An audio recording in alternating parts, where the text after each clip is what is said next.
Una antología de lecturas de las palabras de Dios Todopoderoso.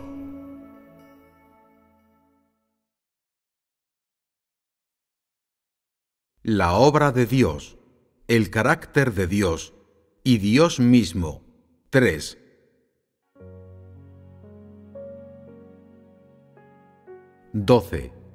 Las palabras de Jesús a sus discípulos después de su resurrección. Juan capítulo 20, versículos 26 al 29.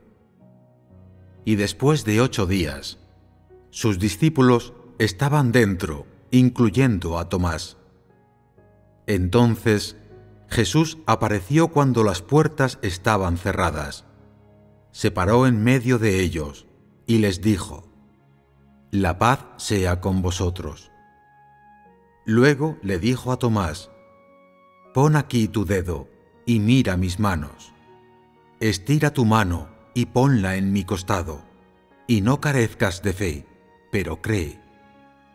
Y Tomás le respondió diciendo: «Mi Señor y mi Dios». Jesús le dijo: «Tomás, crees porque me has visto. Benditos los que no han visto, pero aún así creen». Juan capítulo 21, versículos 16 y 17.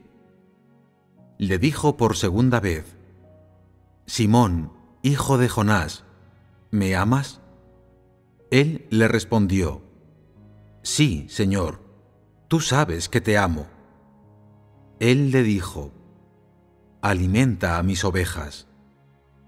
Le dijo una tercera vez: «Simón, hijo de Jonás, ¿me amas?» Pedro estaba triste porque le había preguntado por tercera vez: «¿Me amas?» Y le dijo: «Señor, tú lo sabes todo, tú sabes que te amo». Jesús le dijo: «Alimenta a mis ovejas».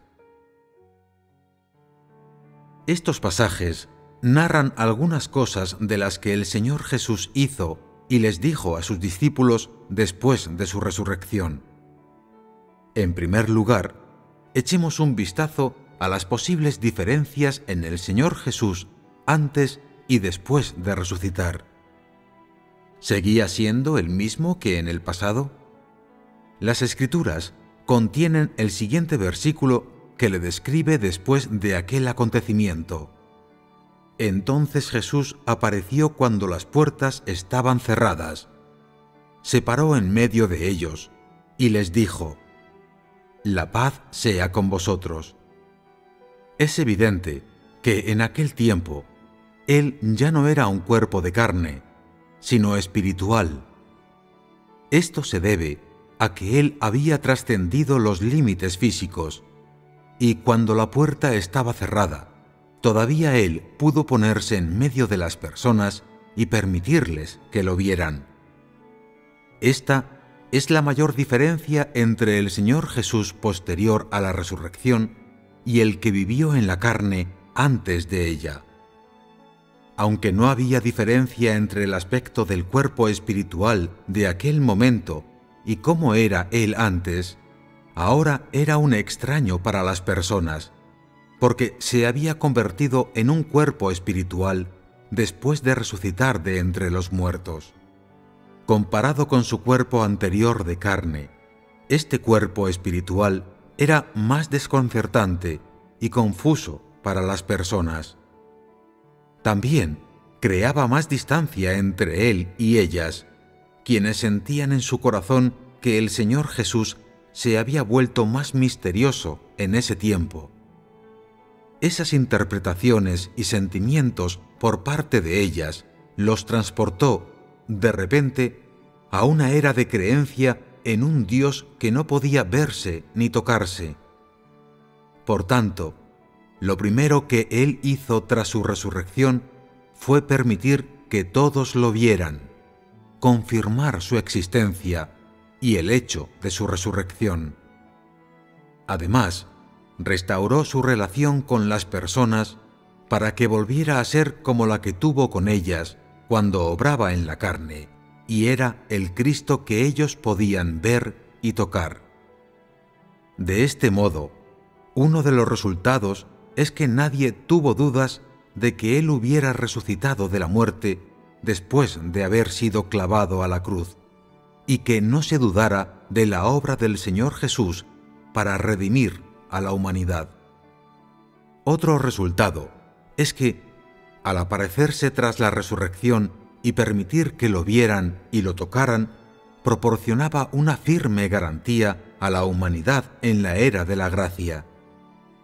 Desde ese momento en adelante, no se podría regresar a la época precedente, la era de la ley, por la desaparición o la deserción del Señor Jesús, sino que seguirían adelante, siguiendo las enseñanzas del Señor Jesús y la obra que Él había realizado. Una nueva fase se había abierto, pues, de manera formal en la obra de la era de la gracia. Quienes habían estado bajo la ley salieron debidamente de debajo de ella desde ese instante y entraron a una nueva era, con un nuevo comienzo. Estos son los múltiples significados de la aparición del Señor Jesús a la humanidad después de su resurrección. Siendo Él un cuerpo espiritual, ¿cómo podían tocarlo o verlo? Esto está relacionado con la relevancia de que el Señor Jesús se apareciera a la humanidad. ¿Habéis notado algo en estos pasajes de las Escrituras? Por lo general, los cuerpos espirituales no pueden verse ni tocarse. Además, la obra que el Señor Jesús había asumido después de resucitar ya había llegado a su fin. Por tanto, en teoría, ya no tenía necesidad alguna de regresar entre las personas en su imagen original para encontrarse con ellas, pero que se apareciera en su cuerpo espiritual a seres humanos como Tomás hace que su relevancia sea más concreta y penetró con mayor profundidad en el corazón de las personas. Cuando se acercó a Tomás, dejó que el dubitativo Tomás tocara su mano y le indicó: «Estira tu mano y ponla en mi costado, y no carezcas de fe, pero cree».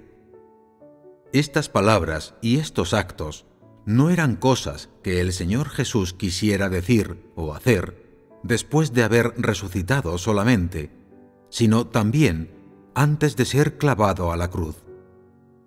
Es evidente que antes de la crucifixión, Él ya sabía que existían personas como Tomás.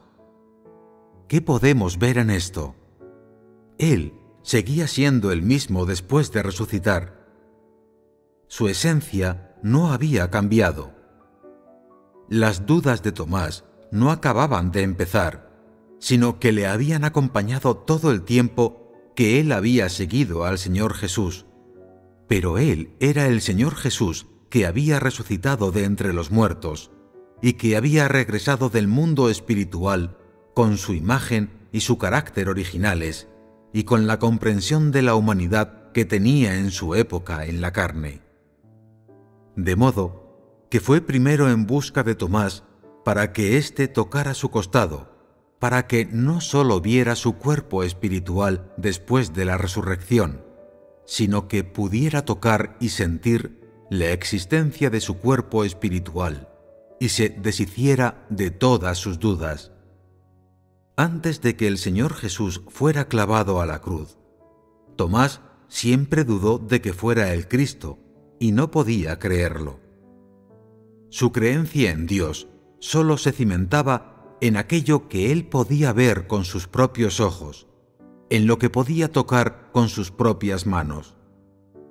El Señor Jesús entendía muy bien cómo era la fe de este tipo de persona. Ellos solo creían en el Dios del cielo y no creían en absoluto ni aceptaban al enviado por el Dios ni en el Cristo encarnado. Con el fin de que le reconocieran y creyeran en la existencia del Señor Jesús y que de verdad era Dios encarnado, Él permitió que Tomás le tocara el costado. ¿Dudó Tomás de forma distinta antes y después de la resurrección del Señor Jesús? Siempre estaba dudando, y excepto el cuerpo espiritual del Señor Jesús, que se le apareció personalmente y le permitió a Tomás que tocara las marcas de los clavos en su cuerpo, nadie pudo resolver sus dudas ni consiguió que se deshiciera de ellas. Por tanto, desde el momento en que el Señor Jesús le permitió tocar su costado y le dejó palpar la existencia de las marcas de los clavos, y la duda de éste desapareció, supo realmente que el Señor Jesús había resucitado y reconoció y creyó que Él era el verdadero Cristo, que era Dios encarnado. Aunque en ese momento Tomás ya no dudó, había perdido para siempre la oportunidad de encontrarse con Cristo, de estar con Él, de seguirle, de conocerle. Había perdido la oportunidad de que Cristo lo perfeccionara. La aparición del Señor Jesús y sus palabras proveyeron una conclusión y un veredicto sobre la fe de quienes estaban llenos de dudas. Usó sus palabras y sus actos prácticos para decirles a los que dudaban, a los que solo creían en el Dios del cielo, pero no en Cristo. Dios no elogió la creencia de ellos, ni que le siguieran llenos de dudas. El día que creyeran por completo en Dios y en Cristo, solo podría ser el día en que Dios completara su gran obra. Por supuesto, también sería el día en que su duda recibiría un veredicto.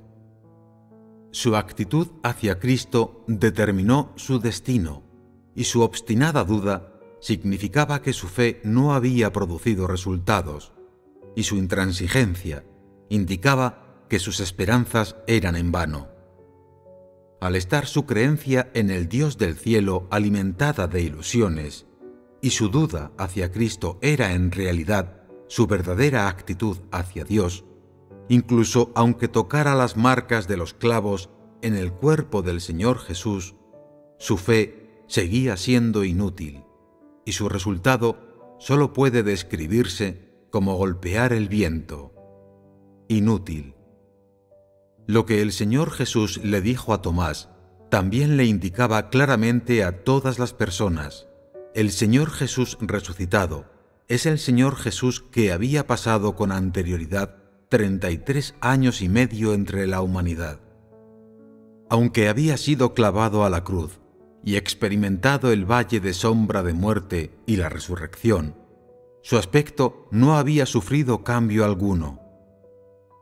Aunque ahora tenía marcas de clavos en su cuerpo y había resucitado y salido de la tumba, su carácter, su comprensión de la humanidad y sus intenciones hacia ésta no se habían modificado en lo más mínimo. Asimismo, les estaba diciendo a todos que Él había bajado de la cruz, triunfado sobre el pecado, sobre las dificultades y sobre la muerte. Las marcas de los clavos solo eran la prueba de su victoria sobre Satanás, de haber sido la ofrenda por el pecado para redimir con éxito a toda la humanidad. Estaba proclamando que ya había cargado con los pecados de ésta y que había completado su obra de redención.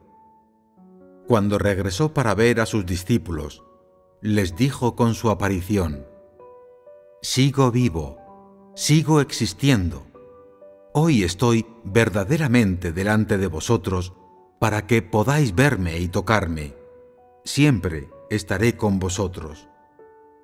El Señor Jesús también quería usar el ejemplo de Tomás como advertencia para la gente futura. Aunque creas en el Señor Jesús, no puedes verle ni tocarle. Sin embargo, puedes ser bendecido por medio de tu fe verdadera y puedes verle a través de ella. Este tipo de persona es bendecida. Estas palabras, registradas en la Biblia, que el Señor Jesús habló cuando se le apareció a Tomás son de gran ayuda para todas las personas de la era de la gracia. Su aparición y lo que le dijo a este discípulo han tenido un profundo impacto en las generaciones futuras y tiene una relevancia eterna. Tomás representa a un tipo de persona que cree en Dios, aunque duda de Él. Esta clase de persona tiene una naturaleza sospechosa, un corazón siniestro, son traicioneros y no creen en las cosas que Dios puede lograr. No creen en la omnipotencia divina ni en su gobierno, ni tampoco en el Dios encarnado. Sin embargo, la resurrección del Señor Jesús fue una bofetada para ellos y les proporcionó así la oportunidad de descubrir y reconocer su propia duda, de aceptar su propia traición, creyendo de verdad en su existencia y su resurrección. Lo que ocurrió con Tomás fue una advertencia y un aviso para las generaciones posteriores, para que más personas pudieran tener cuidado de no dudar como Tomás, y que si lo hacían, se hundirían en la oscuridad. Si sigues a Dios, pero solo como Tomás, siempre quieres tocar el costado del Señor y sentir sus marcas de los clavos para confirmar, verificar, especular si Dios existe o no, Dios te abandonará. Por tanto, el Señor Jesús requiere que las personas no sean como Tomás, que solo creen lo que ven con sus propios ojos, sino que sean una persona pura, sincera, que no albergue dudas hacia Dios y que solo crean en Él y le sigan. Este tipo de persona es bendecida. Este es un requisito muy pequeño que el Señor Jesús tiene para las personas y una advertencia para sus seguidores. Esta es la actitud del Señor Jesús hacia quienes están llenos de dudas. ¿Qué dijo Él, pues, y qué hizo por aquellos que son capaces de creer sinceramente en Él y seguirle? Esto es lo que consideraremos a continuación respecto a algo que Él le dijo a Pedro.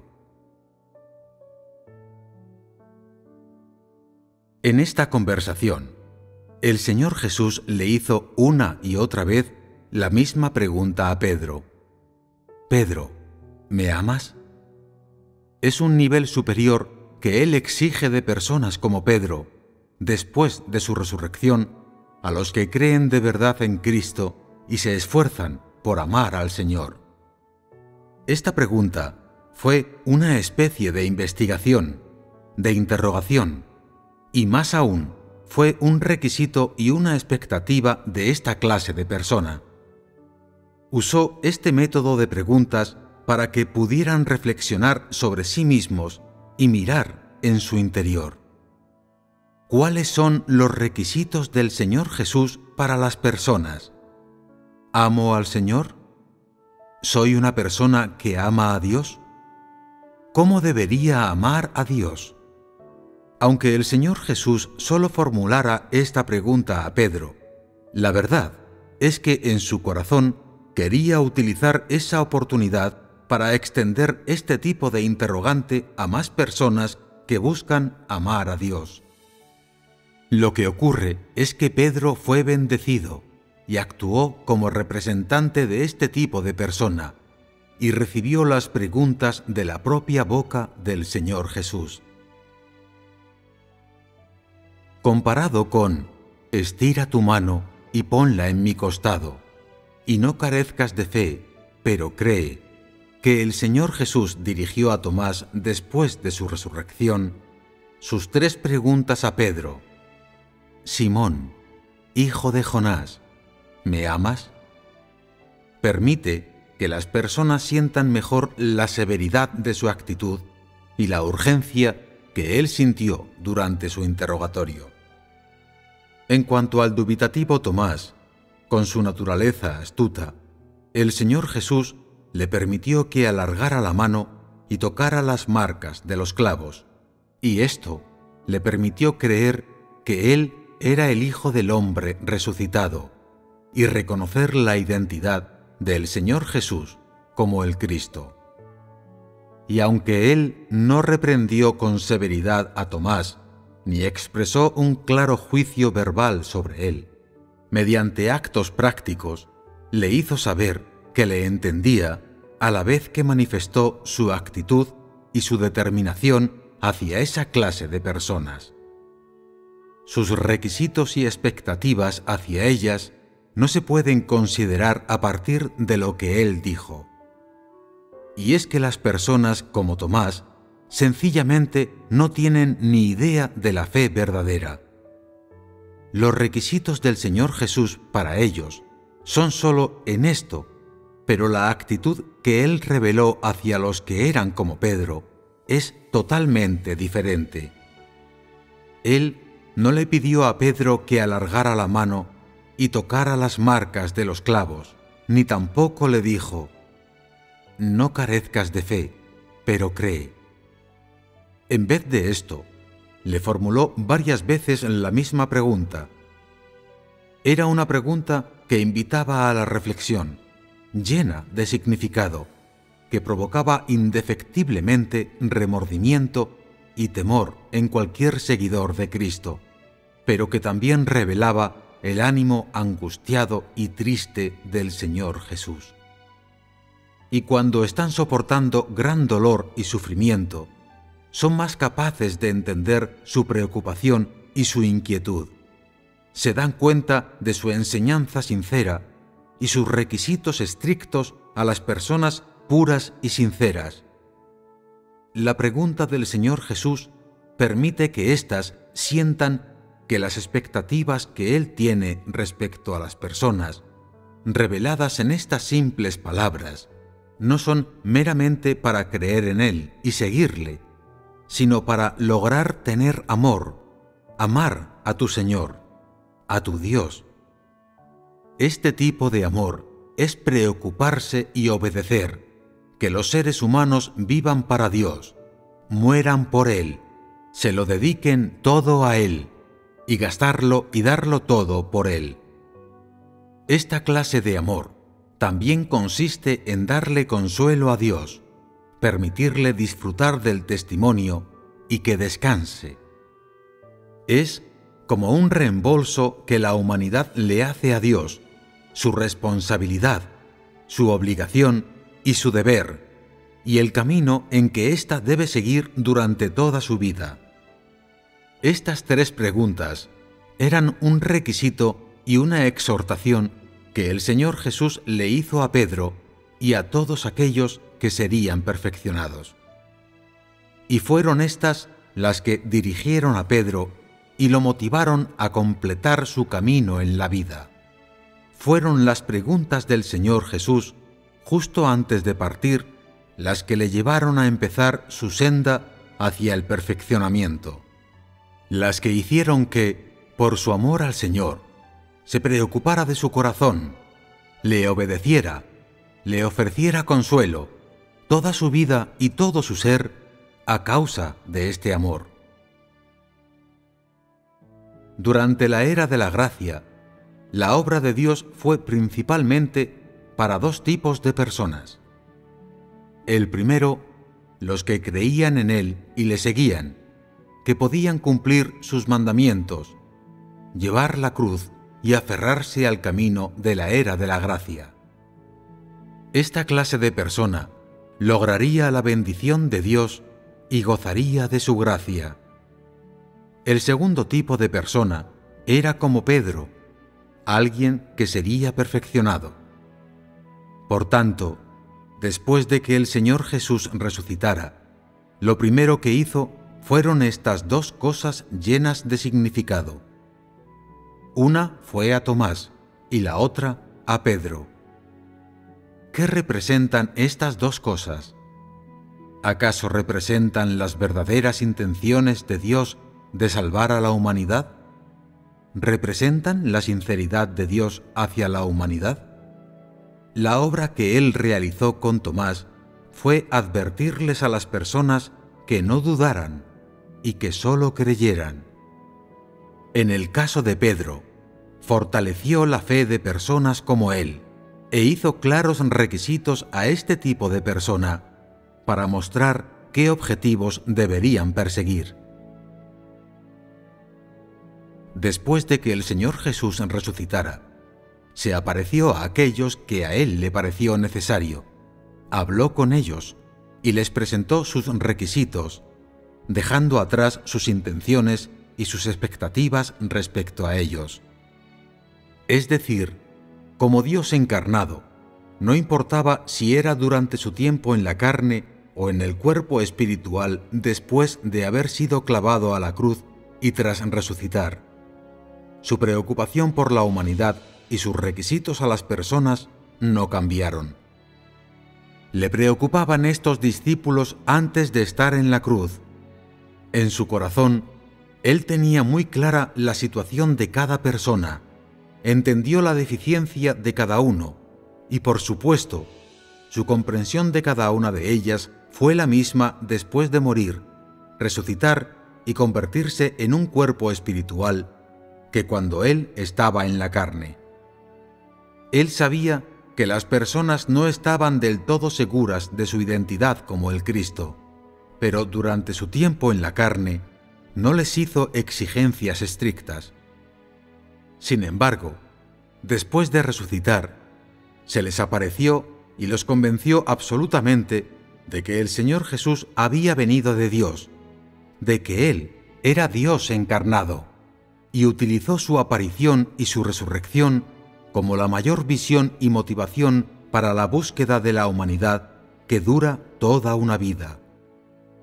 Su resurrección de entre los muertos no solo fortaleció a todos aquellos que lo seguían, sino que también puso en vigor su obra de la era de la gracia entre la humanidad, y por tanto, el Evangelio de la salvación del Señor Jesús en dicha era se difundió, poco a poco y a conciencia, a todos los rincones de la humanidad.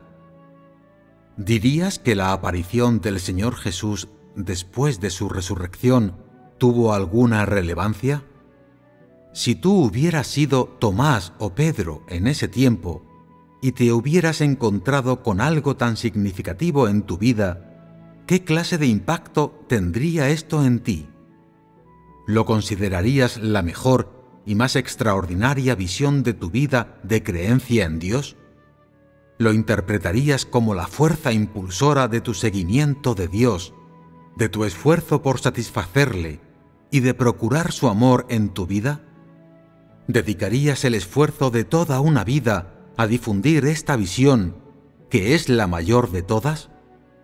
¿Convertirías la difusión de la salvación del Señor Jesús en un encargo que aceptas de Dios? Aunque no hayáis experimentado esto, los dos ejemplos de Tomás y Pedro ya son suficientes para que las personas de hoy tengan una clara comprensión de la voluntad de Dios y de Él. Se podría decir que después de que Dios se hiciera carne, después de que experimentara personalmente la vida entre la humanidad y una vida humana, y después de ver la depravación y la situación de la humanidad, Dios en carne sintió en mayor profundidad su impotencia, su tristeza y su lastimosidad. Dios aumentó su compasión por la condición humana por su humanidad mientras vivió en la carne, por sus instintos en la carne. Esto le llevó a sentir mayor preocupación por sus seguidores. Es probable que no podáis entender estas cosas, pero puedo describir la inquietud y la preocupación de Dios en la carne por cada uno de sus seguidores con esta frase: preocupación intensa. Aunque este término proceda del lenguaje humano y sea muy propio de los seres humanos, expresa y describe de verdad los sentimientos de Dios por sus seguidores. En cuanto a la intensa preocupación de Dios por los seres humanos, en el transcurso de vuestras experiencias podéis sentir esto poco a poco y probarlo. Sin embargo, esto solo se puede conseguir mediante la comprensión gradual del carácter de Dios, basada en buscar un cambio en el carácter del hombre. La aparición del Señor Jesús materializó su intensa preocupación por sus seguidores en humanidad y se la entregó a su cuerpo espiritual, o también se podría decir, su divinidad. Su aparición permitió que las personas tuvieran otra experiencia y sentimiento de la preocupación y del cuidado de Dios, mientras demostraba también poderosamente que Dios es aquel que abre una era, la desarrolla y le pone fin. A través de su aparición fortaleció la fe de todos y demostró al mundo que Él es Dios mismo. Esto proporcionó a sus seguidores la confirmación eterna, a la vez que abrió una fase de su obra en la nueva era.